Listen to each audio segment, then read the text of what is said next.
The idea behind the volume is to intentionally document some of the unique characteristics found in the Department of Human and Organizational Development at Vanderbilt University.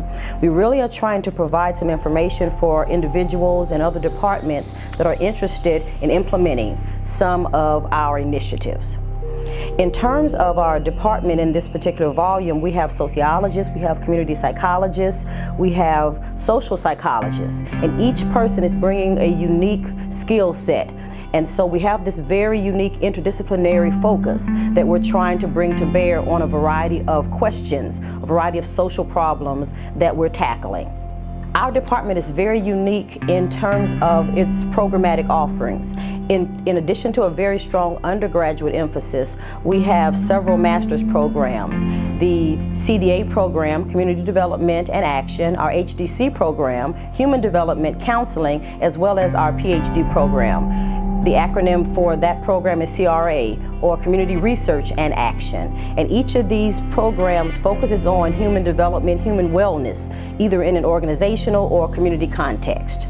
And so for this particular volume, every chapter is written by a cross-section of persons from our department. There's at least one practice faculty member, at least one tenure-track faculty member, and graduate students. And so again, you have that kind of interdisciplinary lens. So we're trying to think about and document what it means to be in an action-oriented department. You know, the wall of students. It's just really inspiring. It's a nice space. Well, I was 30 years in a psychology department before this, and what really attracted me to HOD was that it was an interdisciplinary department. One that didn't frown on applied work, one that allowed you to integrate work across disciplines and to get out in the field and do work that might have an impact. And I'm centrally also focused on a research program having to do with homelessness. In the community, I'm engaged more nationally than in Nashville. Nationally, I've worked with New York City and its Department of Homeless Services. At the national level, I've worked with the Federal Interagency Council on Homelessness and with some advocacy groups like the National Alliance to End Homelessness. I've been working in the area of homelessness for almost 30 years. Well, as homelessness began to spill out of the Boweries, of the Skid Rows, and onto the streets, I was in New York City, and it spilled out earlier in New York than it spilled out in many other places. Seeing our fellow citizens on the streets with their bags, with their clothing, was something that was a central concern. And I also had young children at that point, and they were saying, you know, Mommy, why is this person sleeping on the street? And how do you answer a child with that kind of question? I often think of myself as kind of non-disciplinary social science. That is, I'm trained as a social and community psychologist, and I sometimes use tools and theories from those disciplines, but homelessness is not a psychological problem. It's a sociological problem, it's an economic problem, it's a political problem, and so confining oneself to any one discipline means simply not understanding the ramifications of an issue. So what's wonderful about the Department of Human Organizational Development is that we don't pay too much attention to what the disciplines are that people come from, and we try in all of our classes, in our teaching and our research, to draw on multiple disciplines. I don't need to explain to anybody why what I'm doing is psychology. Mostly it's not. And I have students who are similarly interested in and drawing on theories and methodologies that come from a variety of disciplines. I think the passion is one for social justice, that we're in a society with desperate levels of inequality, and we're in a society that doesn't have to have homelessness. That is, we have the resources that we could end it. So I guess what drives me in all of this is trying to say we can do better in trying to give everybody in the United States and in Western countries generally a reasonable quality of life. We have the resources to do that. We're just not choosing to do that.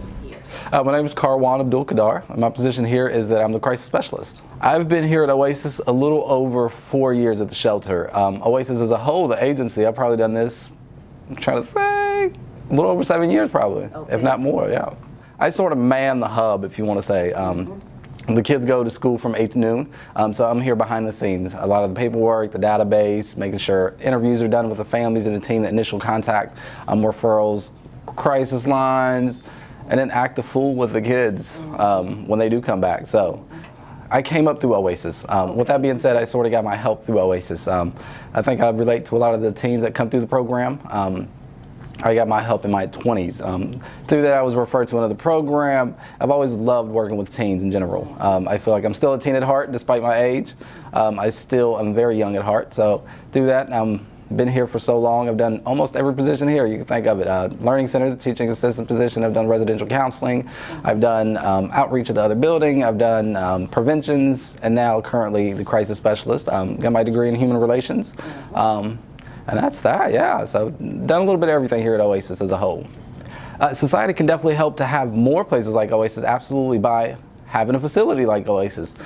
Places where teens can go. A lot of times teens are sort of the outcast of society, the middle child, if you want to call them, sort of neglected, not really stereotypes of irresponsibility, etc. Places like OASIS sort of give them that chance, give them that hope. I think we all strive to have a little bit of attention, and teens nowadays, especially with technology, with the social media movement, they're just sort of there. They're present, not getting the attention that they need. So I think places like OASIS definitely give them that outlook of life, that hope, attention, just a little bit of I do care about you type of feel. I came here in '91 as a political refugee, so OASIS in itself is refuge, a place where a teen can go, even adults. Like I said, we definitely have the program for 18 to 21-year-olds, a place where teens can go and truly get refuge and truly be safe and truly be themselves without any judgment or any preconceived notions of who they are and what they are. I'm here because I love what I do. I love working with teens. I truly believe that the teens are the future. So I have to sort of secure my future to make sure that they're safe. I love working with them, the personalities. It's a new movement. I'm not too much older than they are. But even when I was in high school, society was a whole lot different. The ball game was completely different than what I was facing. So just sort of keeping up to date, staying hip. I hope that I'm hip. So they sort of keep me young, keep me hip, and keep me up to par with what's going on in society in their world, high schools, etc., music, you name it. So, my name is Ben KINGHORN. I'm the Director of Crisis Services at the OASIS Center. I've been at the emergency shelter for a little over 7 years now. At the OASIS Emergency Shelter, we are a 2-week residential program for 13 to 17-year-olds that are in some type of crisis. One of our primary functions is as a runaway in a homeless shelter, but most of the teens that are here are just in some sort of personal crisis or a crisis, you know, with their family or at home or at school.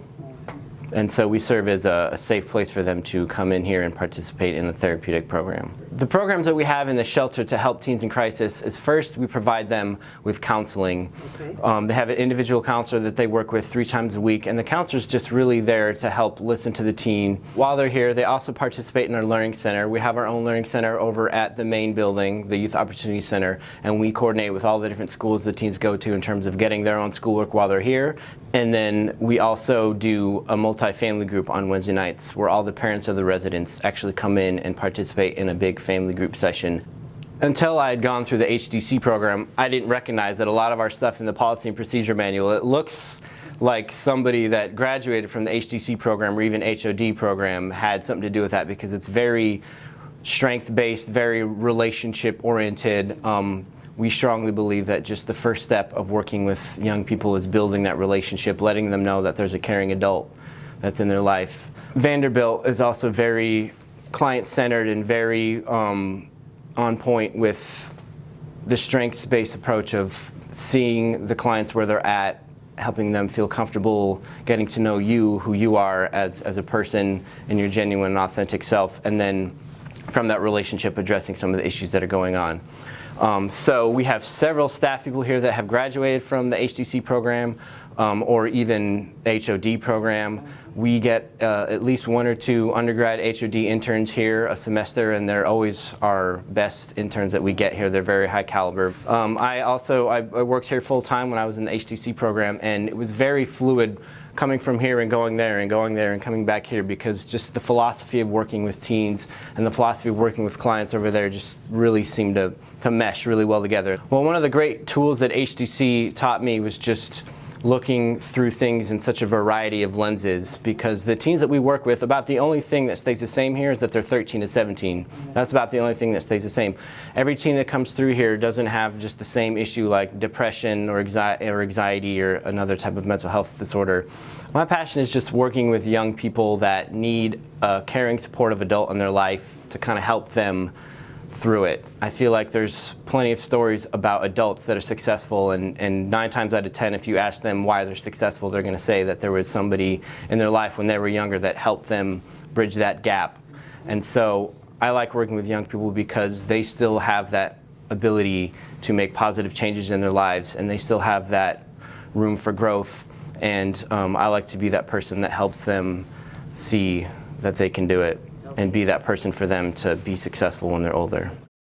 So I had gotten a master's degree and then worked for the Harlem Children's Zone in New York for 2 years doing evaluation, and so was looking for a program that could accommodate that interest in the intersection of schools and communities. So I'm interested in educational settings, but in non-education environments generally. So outside of the classroom, how can kids learn? How do they access information about different types of educational pathways from pre-K all the way through college and beyond? And so the HOD program allowed me to explore those interests in again, that sort of intersection between communities and schools, taking the community psychology, the ecological approach to youth development, but also with a solid foundation of educational supports as well. So it's been a great opportunity to kind of explore that role of a professor from a bunch of different perspectives and be able to apply my research interests in again, different ways. My dissertation looks at how students from traditionally underrepresented backgrounds perceive and receive support across their multiple environments as they navigate the path to college.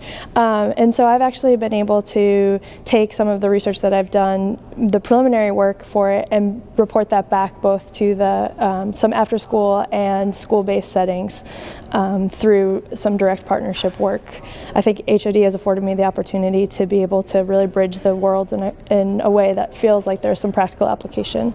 I think my passion lies in looking at how full systems opportunities for education support youth and their families, especially those who do not have access to the capital to secure private education, or right now kids need so much support to get to that point where they're college ready. And so how can we enhance the surrounding environments for youth to be able to accommodate both their interests and help make college a reality? I've been interested in early childhood education, learning in general, so most of my research is about some aspect of learning. I've always been a kind of disciple of John Dewey, and so I've done several things written about John Dewey philosophically and the application of John Dewey to education all the way from preschool to graduate school.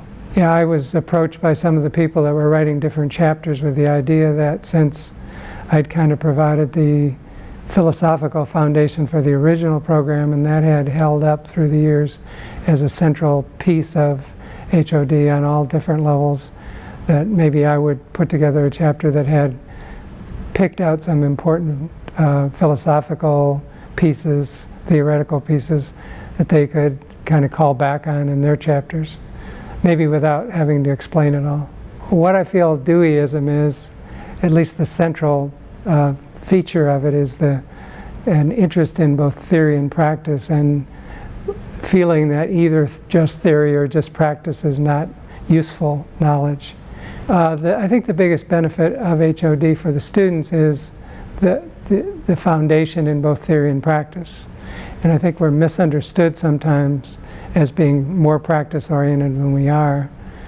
I think that the important thing is to bring the disciplinary perspectives together by bringing people from different fields and they typically be economics and sociology and psychology, and to provide a vehicle for conversations between those disciplines and some real support for that, because I think every interdisciplinary department finds out it's harder than they think it is. What drew me to the CDA program was really the interdisciplinary nature of the program. The CDA program allows for me to explore lots of different disciplines, and which is really important to me in addressing these complicated issues that we see in community development, and being able to draw from different disciplines to get a better understanding of what the root cause and what the root problem is, and to be able to move forward in developing interventions. And so I'm very interested in international development as well as national and local development.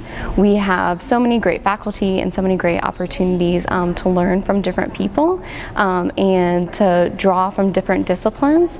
And I think that's one of the reasons that I chose this program, was that the interdisciplinary nature and the flexibility of the program to learn from people who are the best in their fields. I think my passion is really to develop interventions or programs that are really going to better the lives of people around me. And I think that's what CDA and HOD allow. I'm Camilla Benbow. I'm the Dean here of the Peabody College of Education and Human Development at Vanderbilt University, and I have been here almost 15 years. Well, my research interests are in the area of talent development. How do you identify talent, but most importantly, how do you develop that talent once you've identified it? So that's my lifelong work, is trying to understand giftedness, how do you intervene educationally, but then as they become adults, the issue becomes one of developing excellence, becoming eminent. And what are the factors that are necessary to come together in order for an individual to become excellent, to become eminent in their field? So those are the kinds of questions we're pursuing now. The current version of the HOD department was actually formed under my time here, under my tenure, and I'm really, really very proud of the HOD department. And I think what's so special about the HOD department is the fact that you bring in, and actually HOD reflects Peabody as a whole, but what is special about it is that it really takes a faculty from so many different disciplines, and they take their perspective, their lens, their theoretical lens, their methodological training, and they focus it on problems of human development, on developing strong communities, and so on. And I think that's the way you should view research today. People talk about it's interdisciplinary. No, in my mind, what the powerful way of looking at problems today isn't interdisciplinary, but multidisciplinary, where you are trained in your discipline, where you have rigorous training that goes very deep in your discipline. You understand the theories and the concepts of your discipline and the methodologies, and then you can apply them to a problem. And if you have a sociologist and a psychologist and an anthropologist and a political scientist all putting their lenses on this problem, what a powerful perspective when you can combine those approaches. Well, I think you're only as good as the people. So obviously, to become number one and to be the best that a school can be requires that you bring in just absolutely top-notch students and faculty. I hope that HOD not only will continue to be an innovator in undergraduate education, but that it will be the leader in terms of how do you develop powerful communities that address important issues in our communities. My name is Ashley Smith, and I am a recent graduate. I graduated in 2012, but I'm also an instructor at Vanderbilt in the HDC program. So after I left, I went straight into the school system. I was on the school counseling track. So I'm working at Apollo Middle School and Metro Nashville Public Schools. HDC is obviously big on human development, obviously, and I think I take that to work every day, again, working with parents. Where is my child developmentally? That's not how they ask that question. They're asking, how do I help my child do better? And so I'm saying, this is where your child is developmentally. Your child understands these things in this way. So if you want to change their behavior, here are some things that you could be doing. I do the same thing with teachers, and then I do it myself with individual students who teachers say, hey, I can't do that. I don't have time to do that kind of work in the classroom. I need a little more of your assistance. So I'm constantly using the stuff I learned in HDC as far as human development goes. I want to retire from running my own school, but in the interim, I want to be a principal, and I'm starting to put things in place to get my administrator's license so that I can be a principal. But having that counseling background changes things, and I think it changes it for the better. My passion is kids who get overlooked because they tend to fall into the bad group so quickly because nobody was listening. They're the kid that does something outrageous and everybody goes, I never even thought about that child. And that's the point. Nobody was paying them any attention. I proposed a field school for southern China in 2007 and took a group of 11 students there, and we did collaborative action research projects in a city and a surrounding rural area in southern China. Projects in schools, a health-focused project. It turns out that they were struggling with some dietary issues, especially with young people in this part of China, and the local Centers for Disease Control solicited our help in analyzing and collecting data as to better understand what was causing these diseases related to young people's diet in that part of China. I was able to get a grant 2 years ago to conduct another field school in South Africa this past year. The summer of 2012, our summer, their winter, we were able to get a Fulbright Hays Group Project Abroad grant from the federal government to cover a field school in Cape Town. We were based with 15 graduate students along with my colleagues Maury Nation and Gina Friedan, and they were able to do 3 terrific projects with our South African collaborators. And one other thing I'll mention about this last field school was that I was pleased that it drew heavily from all 3 of our graduate programs: the Master's in Human Development Counseling, the Master's Program in Community Development and Action, and the CRA program as well at the doctoral level. The field school model is a little bit different in that it's getting students out of their comfort zones, if you will, and working in a culture and in a setting sometimes with a little bit of physical deprivation that they're not used to dealing with in many cases. And that's part of the learning process as well. I think that's really what makes our graduate programs unique, if you will, and that is the degree to which they're both multidisciplinary, ideally interdisciplinary, and allow students to get out into the field and do very applied collaborative research. My goal,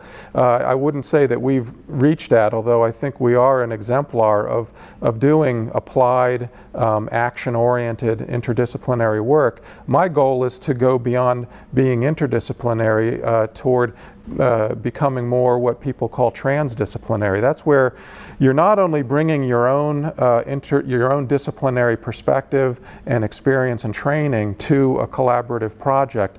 It's where together with people from other disciplines you create new methods, new theories that really transcend your home discipline and are new theories that are transdisciplinary, if you will. I like to think that this book will be kind of the next step in that process of getting our what we've learned out there to the world, and so that we can help other people just see how we've done it and recognize that it has flaws. We're not saying that we're perfect, but I do think that we've learned a lot in these various projects, whether it be international or locally here in Nashville, in working across different programs, different levels from undergraduate to master's to doctoral, and that was part of the Center for Community Studies as well as the field school as well as what's covered in this volume. My research interests lie at the intersection of new media technologies and adolescent sexuality, and I focus particularly on adolescent sexual risk and risk engagement. The biggest benefit of being in HOD is to have aspects of my educational experiences that may otherwise in other traditional programs be pose themselves as challenges actually be celebrated. So the fact that I have a diverse background, the fact that I come from places that are spaces and places in my lived experiences that aren't often a part of traditional academia. The fact that I can come from a dirt road in Augusta, Georgia, and be at Vanderbilt University in the HOD program, that's one of the most delightful things. And it's not just welcome, it's not an exception, it's celebrated, and something that is sought after in HOD. So that is one of the most fulfilling things, is to know that I claim a space here.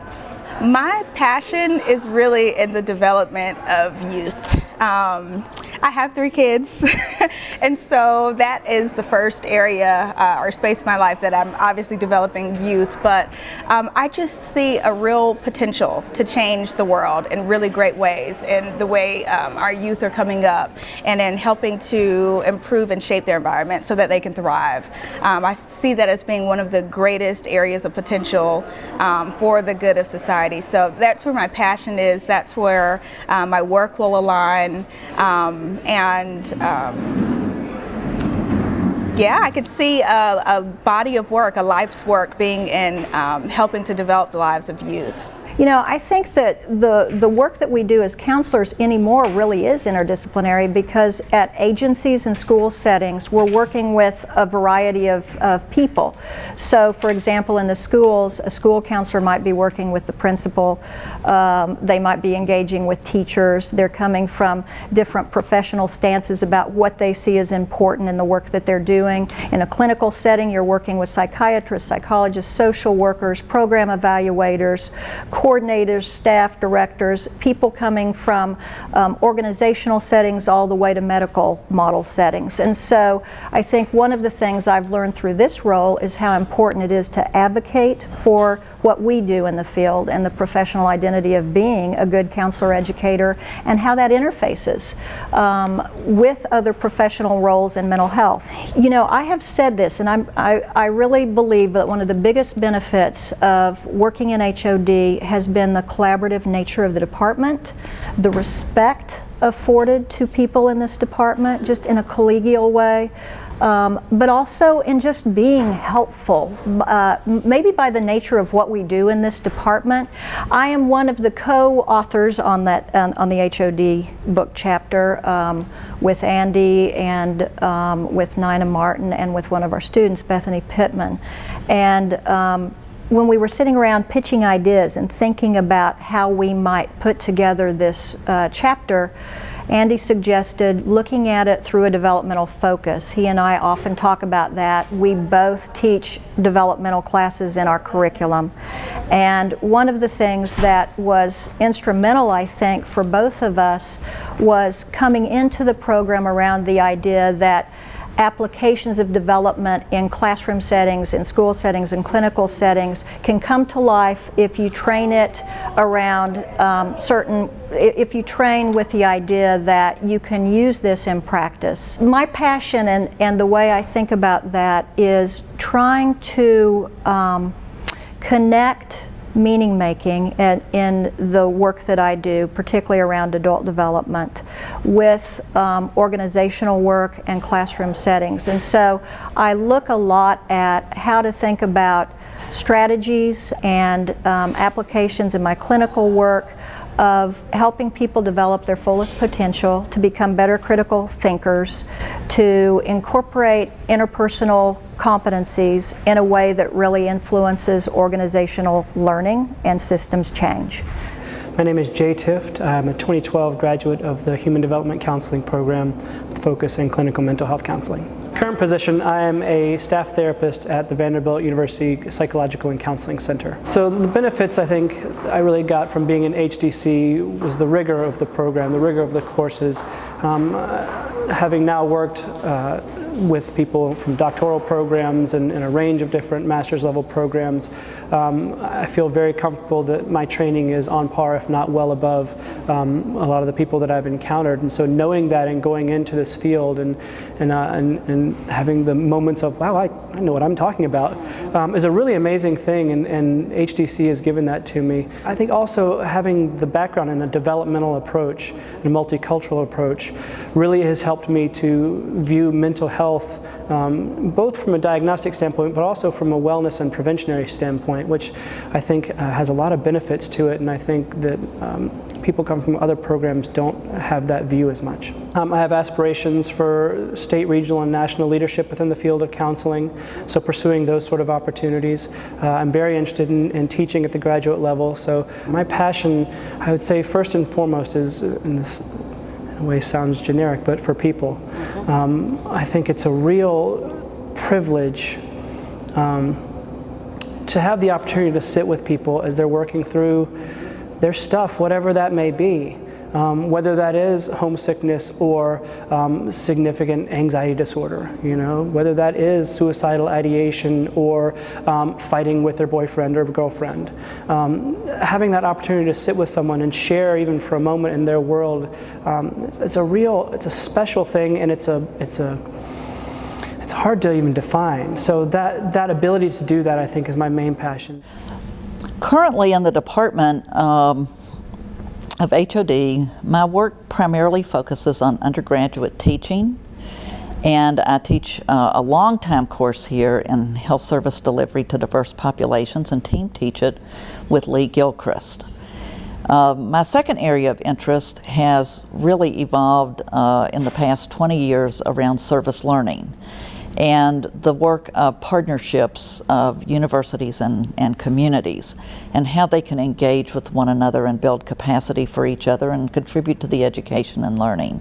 One of the things that really happened because of such a collaborative way that the department works and so many people who were interested not only in organizations and people but also the community, that it began my path in the area of service learning and connecting our students to real experiences in the community.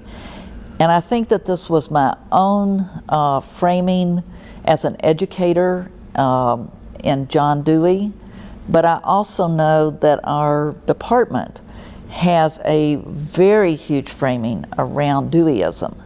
And so it matched my philosophical underpinnings as an educator.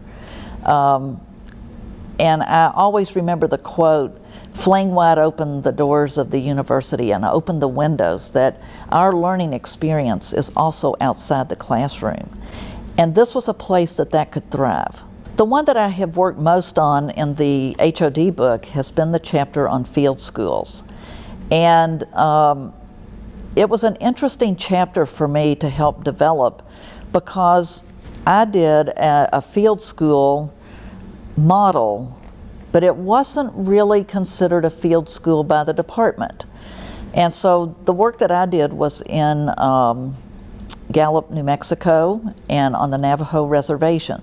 So we took a group of students who actually were master's and doctoral students combined, and we took them out to Gallup. We were there for about 5 weeks and did just on-the-ground assessment work. So the contribution that was made in this particular chapter, I think, really dealt with that a field school can take on many different purposes and ramifications, that the key core issues are building capacity for communities, teaching our students and providing them with a real-time, real-life learning experience. I think that my life's passion has been rooted in a philosopher, a theologian, Frederick Buechner, who says that you find your greatest joy when your life intersects with one of the world's greatest needs. I feel like that being at Peabody College, being in HOD, we get to live out that claim that we are here to make a difference. and that those differences may be very different for each person of how they get joy in meeting a need in the society. So I came into the CRA program with my interest being primarily in youth civic engagement and positive youth development. And those are two areas that I've been able to further my studies in since I've been here at HOD. But I've also picked up other interests since coming here. I was also working and living in Liberia for a few months prior to coming here to the HOD department. And so based on that, I have a lot of international interest as well. And so through that, I've been able to look a bit more at the public health domain, looking at students in recovery in high schools in Minnesota, and exploring through that the policy implications and the mental health and substance abuse perspectives there. And so I think the things that really drew me to the Community Research and Action Program were the interdisciplinarity and the focus on social issues and working towards social justice. As someone who was living abroad at the time, it was really important to me that my research not stay in an academic setting and that it really be applied in a real, tangible way. I think the biggest strength of HOD is also one of its biggest challenges, and that's being an interdisciplinary program. I know as students we often feel like we have to figure out which discipline we belong to, and it's that constant struggle between being interdisciplinary but also feeling that sort of mainstream pull to be in one specific discipline. But I think it's really a strength of HOD because it helps all of us to be challenged in our expertise. I'd say my passion is for young people and young people's potential and development. And I think HOD is helping me move in that direction by understanding the complexity of influences that young people face and helping me to understand how I can approach young people's development in a way that both honors their situation and their context and recognizes their potential and their abilities, but also brings in a rigorous scientific approach to that kind of work. The Martha O'Brien Center is 115 years old and has been located in the center of Nashville's largest public housing community for over 60 years. And what we do here is provide a continuum of programming from birth into adulthood, designed to support family stability and academic success for children in our community. So much of our programming is focused on academic success and employment opportunities for adults in our community, as well as education opportunities for adults. My role here in directing the Promise Neighborhood is to take that bedrock investment that the Martha O'Brien Center makes and bring together other partners throughout Nashville, including but not limited to Vanderbilt University and other nonprofit and government organizations to say how can we work together in a more collaborative and strategic way to achieve outcomes across the education and family and community continuum. So a lot of the way that I've been involved primarily has been as in a research role. In the first project that I worked on tied together, it was part of a parent education program, and we did an evaluation, both a qualitative and quantitative evaluation that supported thinking about the outcomes that they were trying to achieve. So it was an evaluation, but also to capture community voice and to learn about, from my own particular research, how do people experience programs and how do programs foster community change in the neighborhood. So partnering with Vanderbilt University has been an essential component to the Promise Neighborhood Initiative. The initiative is dedicated to having research-informed and evidence-based outcomes that we're working towards and using local level data to help us determine communities' specific strengths and vulnerabilities. So one thing that I can talk about in relationship to the community survey is that we were really interested in trying to understand, as Robin pointed out, really the distribution of need and assets within the community. Being able to capture that social capital in that specific community helped inform how we then used our resources in terms of being in relationship with that neighborhood organization and empowering the community to be the voice and avenue for change for their own community. Part of the work that we do together is about helping to capture the community's priorities. So we have a number of ways that we gather information about where specific strengths and needs in our community exist. And when we have identified an area of need, we like to do a series of focus groups across the community with different stakeholders to make sure that what we're hearing isn't just a component of the community, and if it is just a component, to document that accurately. And so one of the ways in which we partner regularly is to work with students, both undergraduate and graduate students, under the supervision of Dr. Bess, to facilitate focus groups with the community. And these are invaluable sources of information that help us create the strategy going forward with our partners in the nonprofit and government side. The challenge that we sometimes face is that the calendar of an academic institution doesn't always align with the sense of urgency in a community center like this. I really have a passion for understanding how community organizations like the Martha O'Brien Center, who are doing great work out in the community, what is their role in facilitating broad-scale community change? And so in my research, I am particularly interested in how collaboration forms, how we can make that successful, and how we can use that to further our collective goals around community change. But I would also have to say that I just have a lot of passion for this community in particular, and for the work and for the voices of community members. They are so smart, they are so knowledgeable, they have so much to give, and I just feel really privileged to be able to work with them and to be able to work in this community and being invited in. So that's my passion. I think my passion can be captured in the intersection between urban education reform, in community change, and moving institutions and systems collaboratively to do work better. Every day when I drive down South 7th Street towards the Martha O'Brien Center, I have a mantra and I say it's an honor and a privilege to do this work. And like Kimberly, I feel that way about being in partnership with our neighbors and with my colleagues here at the center to all work collectively towards those big goals of academic success and family stability in a community that has many strengths, resources, and expertise. But oftentimes our systems and structures are not aligned in a way that can support their best outcomes. So I feel passionately about changing outcomes for children and youth and families in urban environments. And the work at the Martha O'Brien Center is all aligned with those outcomes and with that passion. So it's a fantastic place to work. And working with an academic institution like Vanderbilt, and specifically with Kimberly, helps us move further faster. And that's a fantastic thing.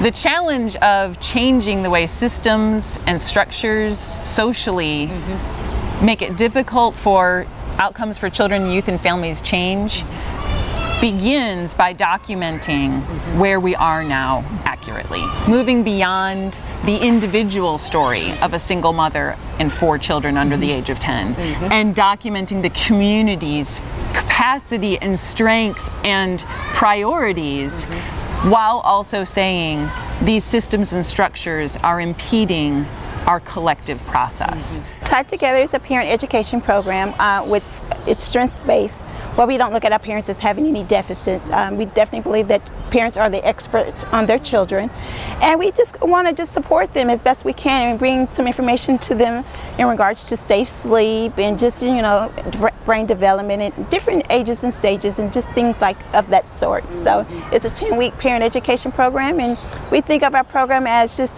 some additional tools for their tool belts. My day-to-day things could be something as simple as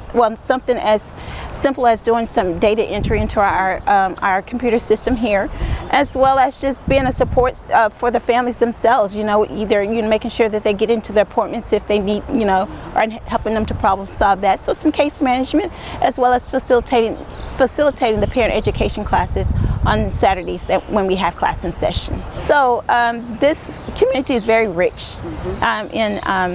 This course community has been here for a long time, and I guess Martha O'Brien it's a support agency for the community itself. We have an array of services here, from our early learning center that's here to our adult education program that's here, and even college and beyond. So we support them in all facets of their lives. So I think I was here to serve, to give back, and so this is a wonderful place a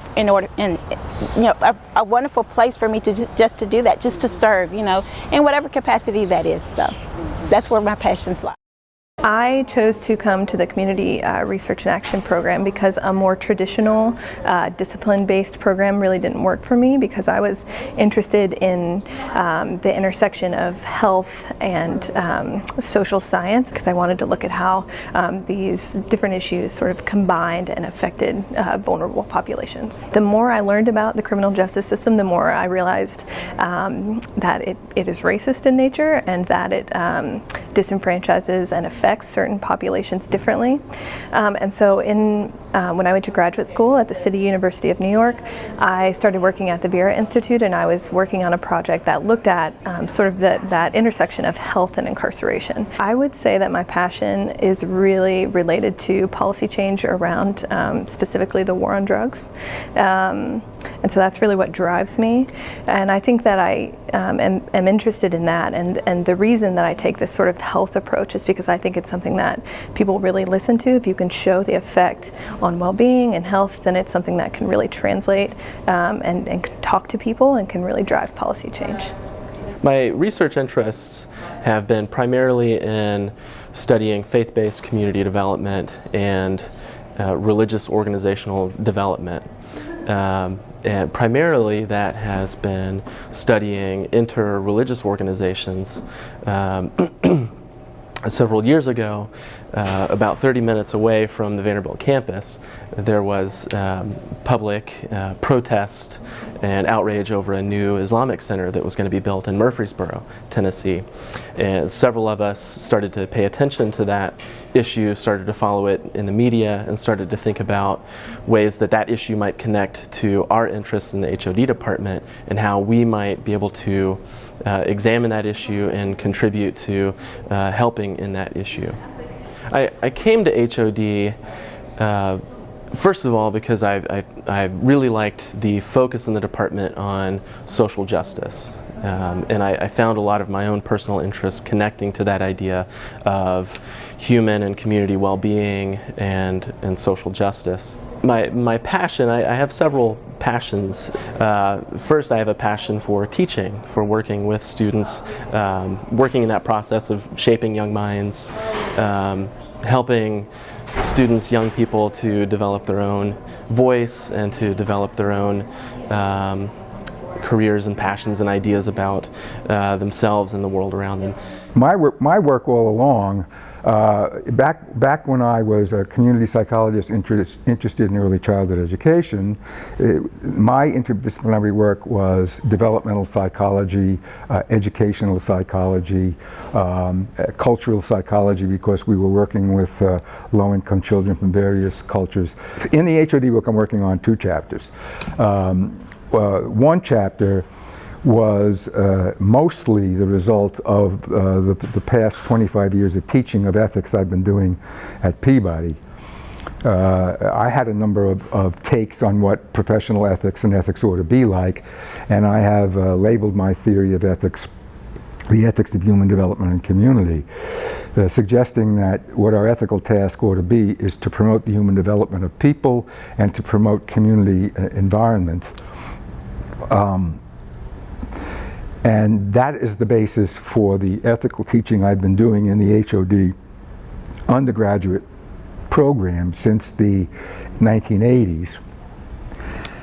And then when we started the HOD department and had the CRA doctoral program, the Community Research and Action doctoral program, I was also teaching ethics in that program.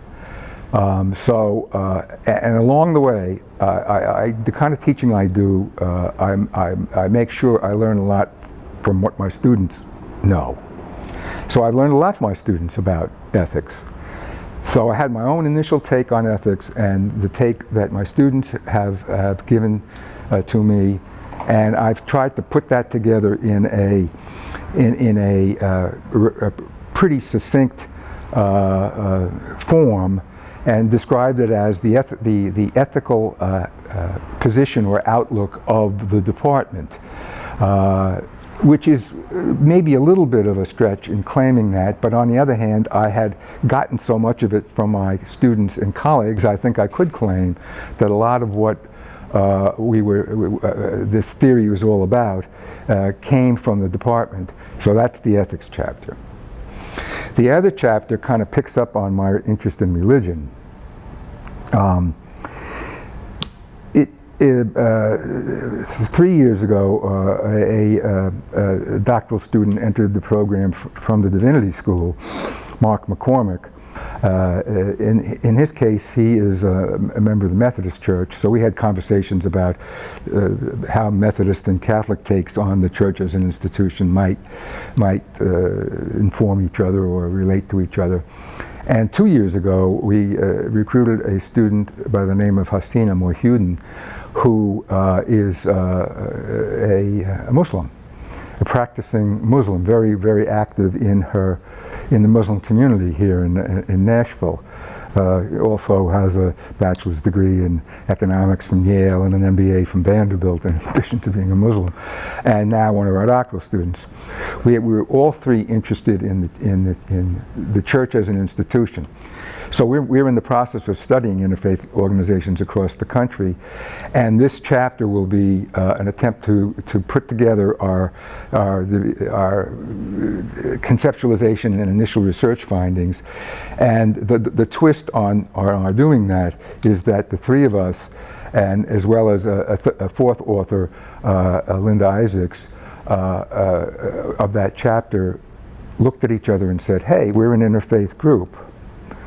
So what about we study ourselves as an interfaith group that's studying other interfaith groups? My name is Caleb Chadwick, and I'm a third-year student in the Human Development Counseling Program. Currently, I'm at Nashville Cares, which is a nonprofit organization serving HIV-positive individuals in the community. And at that site, I do individual therapy, I do an HIV-positive men's group, and I do some psychoeducation as well on what it's like to live with HIV.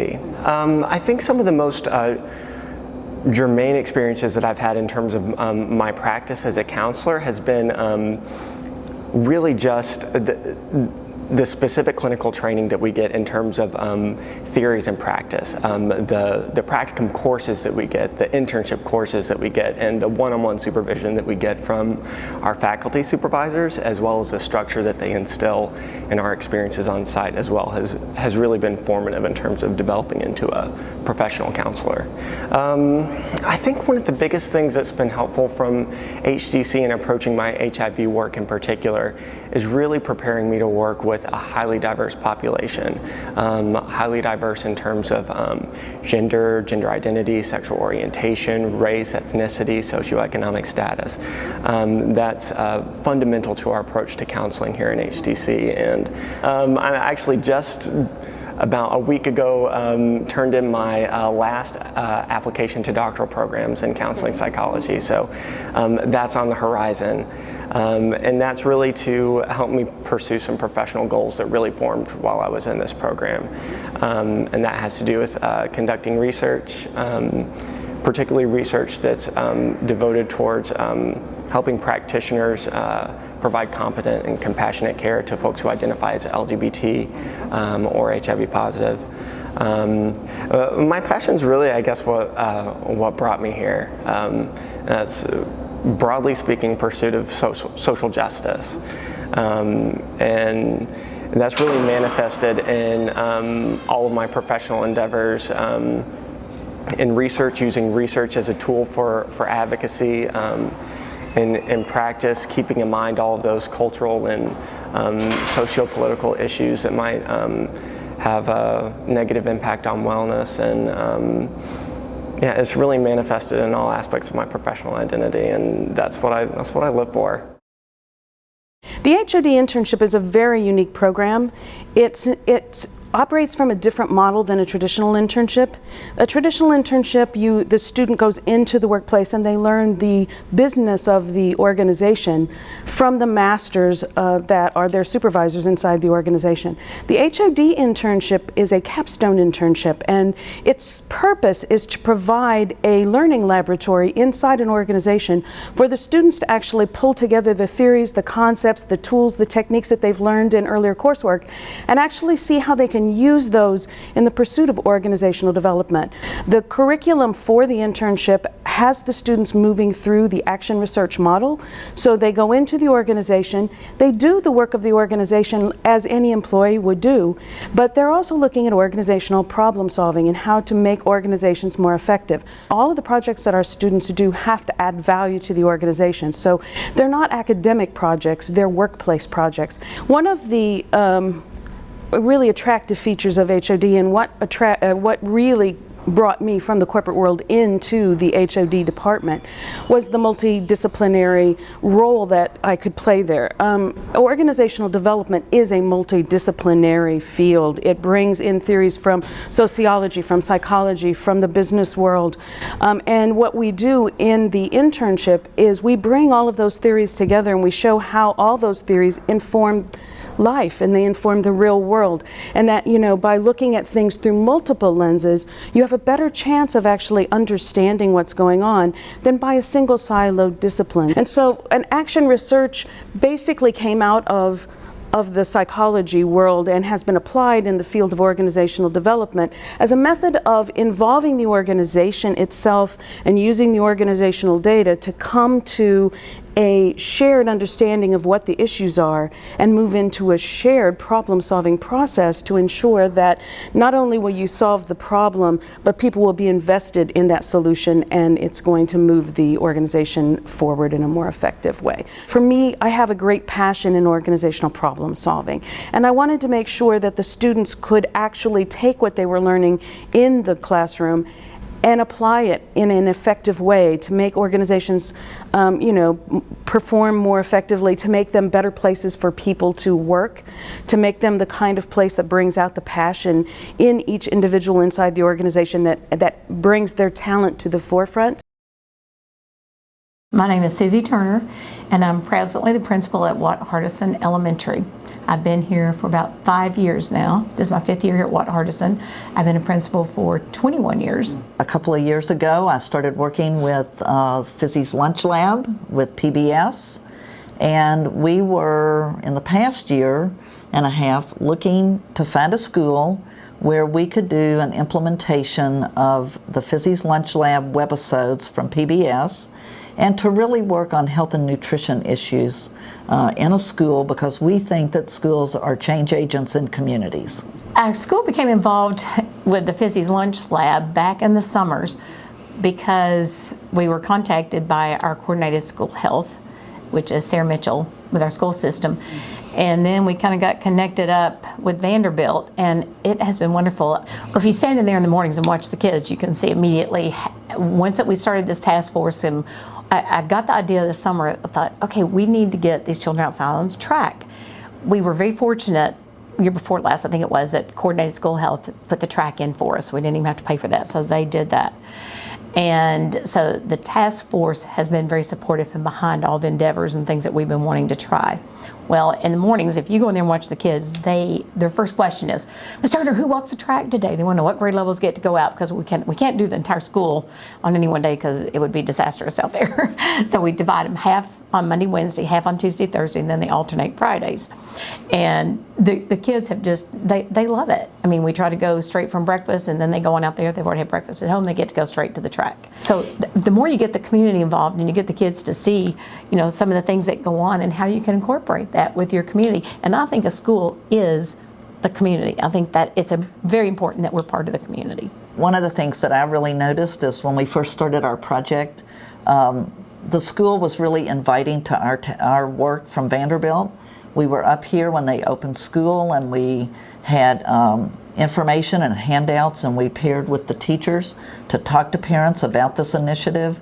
And so there's been a real integrative approach of the team and the work, and I have really watched this school bring the community into the school and the school's initiatives out into the community. And I think the examples that she's given are testament to the good work that's being done. And this is a central hub for really changing the health and well-being, not only of the school, but the community too. What excites me would be children. I mean, I love working with kids, seeing excitement, you know, whether it be the light bulb goes off when they learn something, or just, my goal for school is for every child to want to come to school and every employee to want to come to work. If you can get that, then you can get everybody to kind of follow from there to do what all these curriculum changes and everything else that are going on right now. My name is Katie Mitchell and I'm a 4th grade teacher. The task force has affected me as a teacher because I feel like it's really important to pull in facts about nutrition and health into everyday life. I'm always trying to emulate to my children to eat healthy. I've actually turned my own personal diet around, and I have no longer given out candy anymore. I'm giving out healthy snacks during parties like for Halloween or Valentine's Day. It's really affected our class, and they really enjoy watching the webisodes online. Every time that we eat lunch inside the classroom, they're asking me to put it on. That's their first question, is to put on those webisodes. So I have never had a group of children like this before. They're so respectful to one another, and the classroom community in our room is so strong that now it's like a family. And if any of my children were to move away, it would be heartbreaking for all of them, not just a few. So my passion is my children and my job. My name is Erin Dahlhauser, and I'm the physical education teacher here at Watt Hardison Elementary School. I think that everyone has always wanted to have more awareness of making healthy choices. I think that having Vandy step in and choose us as one of their schools to implement Fizzy's Lunch Lab and just all around making healthier choices has really been kind of a wake-up call. To the immediate task force, we were all kind of in the game from the beginning, really excited about doing it, but as our excitement came into the school, it kind of spread to the other teachers. My name's Anna. I'm in Miss Mitchell's class and I'm 10. I'm Will and I'm in Miss Mitchell's class and I'm 10 also. I love this school because it's really fun, and I think it teaches you a lot of good information that you'll need later on. And this is my nutrition log. You check where you've gotten to do things, and 8 hours of sleep, healthy breakfast, brush teeth, health walk 3 laps, white milk, fruit, and vegetable for that day. And then it's got the dates at the top, and you go through and check them off at the end of the day if you've done it.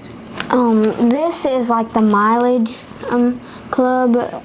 See, this is how many laps we walk. So like on the track, we would walk 3 laps and then we put the date. And then we'll do it every day, and then we'll go to the back.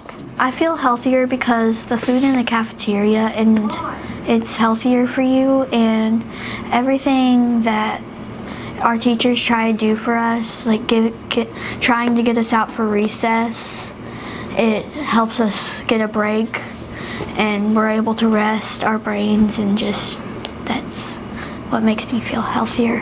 I think it's pretty cool that in the mornings we can go in instead of just having to sit in the gym and read. We can actually walk and get outside. It's a more fun way to do it instead of having your parents nag you to do it. My name is Sarah Mitchell, and I'm the Coordinated School Health Coordinator for Sumner County Schools. The Coordinated School Health Program has 8 different program components. I'm not going to list them all, but nutrition, health education, staff wellness, all things that the Vanderbilt program is focusing on here with Fizzy's Lunch Lab. My name is Carol Nixon. I'm a Senior Research Associate at Peabody College, working primarily on projects with human and organizational development. We started our process by looking at what schools we thought would be good candidates for the program, and we were really looking for principals that we knew right off the bat that would be very engaged and that would look at the program that wouldn't as not an add-on but an integrated piece into the school. And then teachers that also had a passion for supporting health because they recognize that there's more to the academic day than just academics. Our involvement together has really stemmed back a good year and a half around really trying to collaboratively look at what does a culture of health mean within the school environment, and then what you need that overall framework of a culture, of positive culture that embraces health. Our conversation, Vanderbilt's conversation, really initiated at the district level, and we knew that we wanted to work at a school level where it really, as a grassroots initiative, not coming in from outside and with all these expert kind of opinions about what needed to be done on the ground, but really what are your needs and how can we help facilitate that change. It's really about working together in a very multidisciplinary, transdisciplinary way in order to assist and to facilitate the culture change, and then giving them concrete strategies and resources in which to actually realize that.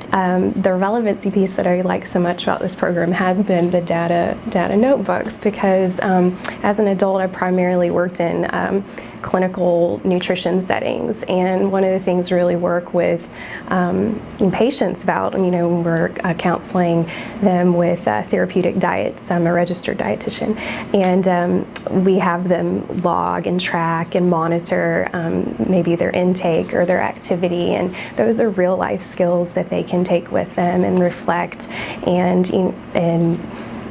just guide their own path in a more healthy way.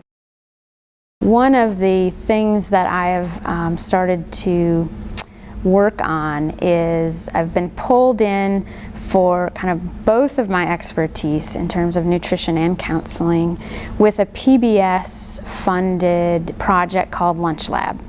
It's a cartoon that's designed for kids targeting ages 6 to 10 for nutrition education. The next phase of that project is it's received a lot of attention.